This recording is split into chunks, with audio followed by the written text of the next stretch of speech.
Assalamualaikum warahmatullahi wabarakatuh. Halo semuanya, pada video kali ini kita akan belajar tentang database atau basis data. Nah, database itu sangat penting terutama di dunia teknologi dan aplikasi yang sering kita gunakan setiap harinya. Oleh karena itu, mari kita mulai belajar tentang database. Nah, apa itu database? Database atau basis data adalah kumpulan data atau informasi yang disimpan secara sistematis di dalam komputer sehingga mudah diakses, diperiksa, dan dikelola menggunakan program komputer. Contohnya adalah data siswa di sekolah, data pelanggan di toko online, atau data akun di media sosial. Kemudian kita akan mengenal istilah penting dalam database. Yang pertama yaitu tabel. Tabel ini adalah kumpulan data dalam bentuk baris dan kolom. Nah, di dalam tabel ini terdapat field dan record. Field itu kita biasa sebut dengan kolom. Jadi, field itu adalah nama kolom yang menunjukkan jenis data. Kemudian, record itu biasa kita kenal dengan baris, yaitu isi data lengkap dalam satu baris tabel. Kemudian ada primary key atau kunci utama. Nah, primary key ini adalah kolom yang berisi data unik untuk membedakan setiap recordnya. Nah, kita dapat lihat di tabel siswa ini. Setelah kita lihat, kita dapat analisis kalau di dalam tabel siswa ini itu terdapat field dan recordnya. Nah, fieldnya apa saja? Fieldnya itu yaitu NIS, nama, kelas, alamat, dan tanggal lahir. Kemudian untuk recordnya yaitu satu baris data. Contohnya data Andi. Andi ini memiliki NIS 101 dan dia kelas 10 RPLA dan beralamat di Karanganyar serta tanggal lahirnya yaitu 12 Januari 2008. Oke, jadi database itu kita dapat analogikan seperti lemari penyimpanan. Nah, kalau database itu lemari penyimpanan itu pasti punya rak-rak untuk menyimpan barang-barangnya.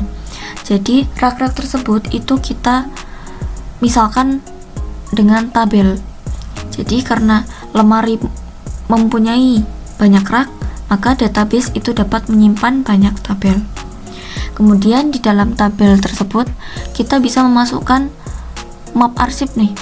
Nah, map arsip itu kita analogikan seperti record atau datanya. Kemudian di dalam map arsip tersebut pasti dia punya label yang membedakan antara map tersebut dengan map lain. Nah, itu yang disebut dengan field atau kolom. Jadi, karena lemari penyimpanan itu terdiri dari beberapa rak dan rak dapat menyimpan beberapa arsip yang memiliki label sendiri-sendiri, maka kita dapat simpulkan bahwa database itu dapat menyimpan beberapa tabel dan di dalam satu tabel itu dapat menyimpan beberapa record dan field. Kemudian kita akan membahas tentang syntax query yang nanti akan kita praktikkan langsung dengan Laragon sebagai server lokal yang sudah menyediakan database yaitu MySQL di dalamnya. Nah, saat kita akan membuat database atau tabel baru, kita menggunakan perintah create. Kita menuliskan sintaksnya dengan contoh kita akan membuat database, berarti ketikkan create database kemudian diikuti dengan nama databasenya. Contoh di sini kita akan membuat database bernama sekolah. Jadi create database sekolah. Jangan lupakan titik koma setelah menuliskan sintaks. Kemudian kalau ingin membuat tabel baru, kita tulis dengan create table, kemudian nama tabelnya. Nah, kemudian di dalam kurung ini adalah nama kolom atau field diikuti dengan tipe datanya apa. Jadi di sini kita akan membuat tabel siswa dengan kolom ID dan nama. Yang kolom ID ini kita tipe datanya int atau integer, dan nama yang tipe datanya varchar dengan batas 50 karakter. Kemudian saat kita ingin memilih database yang akan digunakan, jadi setelah kita buat, kita harus masuk ke database-nya dulu sebelum kita membuat tabel.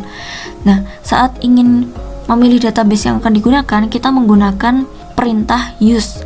Jadi kita menuliskannya dengan use, kemudian diikuti nama database-nya. Jadi di sini use sekolah. Kemudian jika ingin mengubah struktur tabel, contohnya di sini kita akan menambahkan kolom baru, atau nanti bisa juga mengganti nama kolom, itu juga bisa. Itu menggunakan perintah alter. Jadi alter ini digunakan untuk mengubah struktur tabel yang sudah ada. Nah, contohnya di sini kita akan menambahkan kolom alamat. Jadi kita tuliskan dengan alter table, diikuti nama tabelnya, kemudian add, diikuti nama kolom yang akan ditambahkan dan tipe data yang akan ditambahkan. Kemudian jangan lupa juga titik komanya. Kemudian untuk menghapus tabel atau database, kita gunakan drop. Nah, drop ini bisa untuk menghapus tabel ataupun database. Kita tuliskan dengan drop tabel atau drop database, diikuti nama tabelnya atau nama database-nya. Nah, setelah membuat database dan tabelnya, kita akan memasukkan data dan mengelola data tersebut. Kita mulai dari menambah data baru. Jadi, saat kita akan menambah data baru ke tabel, kita menggunakan perintah insert. Perintahnya dituliskan dengan insert into, nama tabelnya, diikuti nama kolom yang akan diisikan, values ini bernilai. Berarti nilai yang akan dimasukkan ke tabelnya ini apa? Jadi, di sini saya akan memasukkan ID 1 dan nama Safira. Kemudian saat ingin melihat data pada tabel, kita gunakan select. Jadi select bintang from siswa. Bintang ini yang dimaksud adalah seluruh data yang ada pada tabel siswa. Jadi dia mencakup seluruh record dan seluruh field. Kemudian untuk memperbarui data yang sudah ada, kita gunakan perintah update. Kita tuliskan dengan update, diikuti nama tabel yang akan diganti. Kita tuliskan dengan perintah update, kemudian diikuti nama tabelnya. Kemudian set atau jadikan. Jadi ini apa yang akan diubah. Jadi di sini contohnya kita akan mengubah nama menjadi Vio saat ID-nya itu adalah 1. Jadi set nama Vio. Jadi Vio ini adalah nama yang akan diperbarui atau nama yang baru, where ID 1. Jadi saat ID-nya adalah 1. Kemudian saat kita akan menghapus data dari tabel, kita gunakan delete. Kita menuliskan dengan delete from nama tabelnya atau siswa di sini. Kemudian where ID 1. Jadi di sini kita akan menghapus data dengan ID 1 pada tabel siswa. Setelah ini kita akan coba praktikkan menggunakan Laragon. Di sini bisa dibuka Laragonnya, kemudian klik start all untuk memulai. Kemudian masuk ke terminal.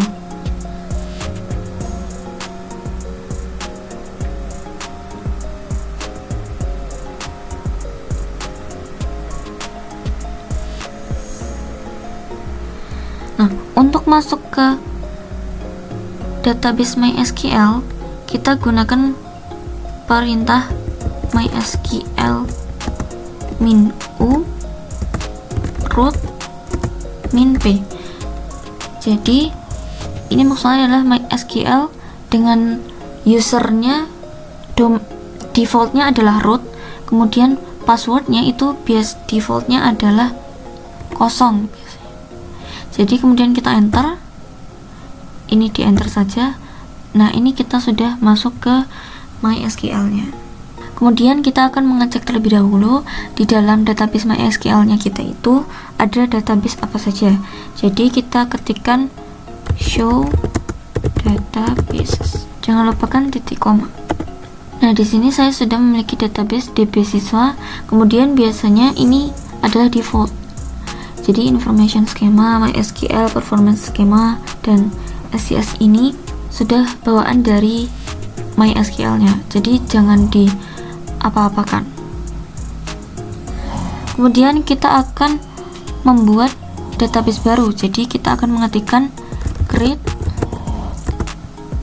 database sekolah, titik koma, kemudian enter. Nah, saat kita cek lagi,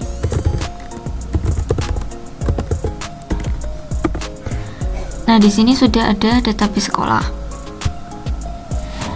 Kemudian kita gunakan database sekolah tersebut.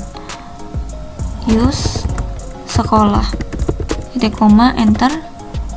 Nah, di sini saat database change, ini database-nya sudah digunakan atau sudah berganti menjadi database sekolah.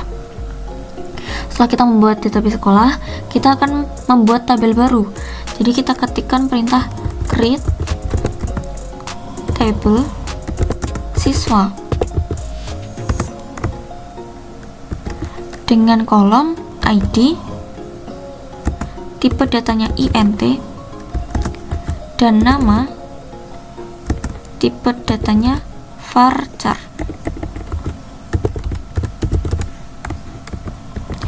Dengan maksimal karakter 50. Titik koma, enter. Nah, saat query OK, berarti tabelnya berhasil dibuat. Kemudian kita coba cek dengan show tables. Nah, di sini sudah terbuat ya tabel siswa di dalam database sekolah. Kemudian kita akan memasukkan data ke tabel siswa. Kita gunakan perintah insert into nama tabelnya siswa. Nama kolom yang akan diisi adalah ID dan nama. Kemudian values atau nilainya.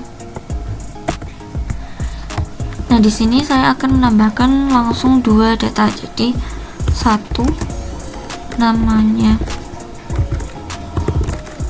Andi, kemudian di sini koma, enter lagi. 2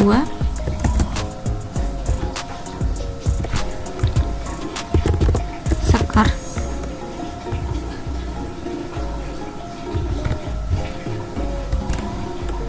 saya akan menambahkan 3 data saja. Kemudian yang terakhir 3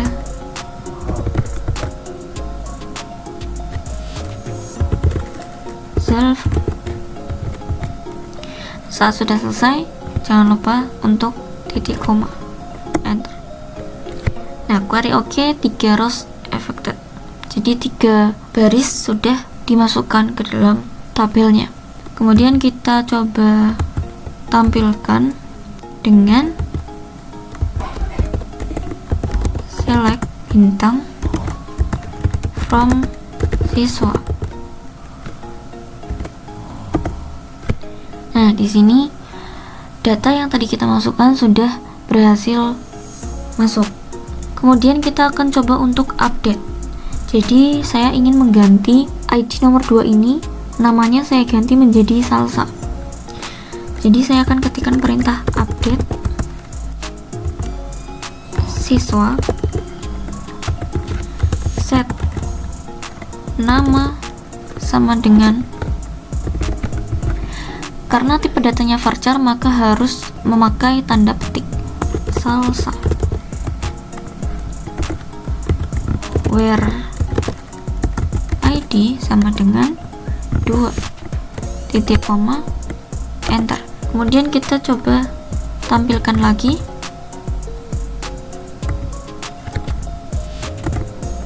Nah, di sini sudah berubah ya. Jadi yang awalnya Sekar menjadi Salsa. Kemudian kita akan coba menghapus data. Kita gunakan delete from siswa where ID sama dengan 1. Untuk delete ini kita perlu hati-hati karena kalau cuma delete from siswa maka semua data akan terhapus. Jadi di sini kita akan menghapus data dengan ID 1. Kemudian kita tampilkan lagi. Maka data dengan ID 1 sudah tidak ada. Kemudian kita coba menggunakan alter. Kita tambahkan kolom alamat seperti tadi ya, di tabel alter tabel siswa add alamat varchar 50. Kemudian kita coba tampilkan lagi. Nah, di sini alamatnya muncul. Kenapa dia 0? Karena data yang sudah ada tadi kita belum memasukkan alamatnya.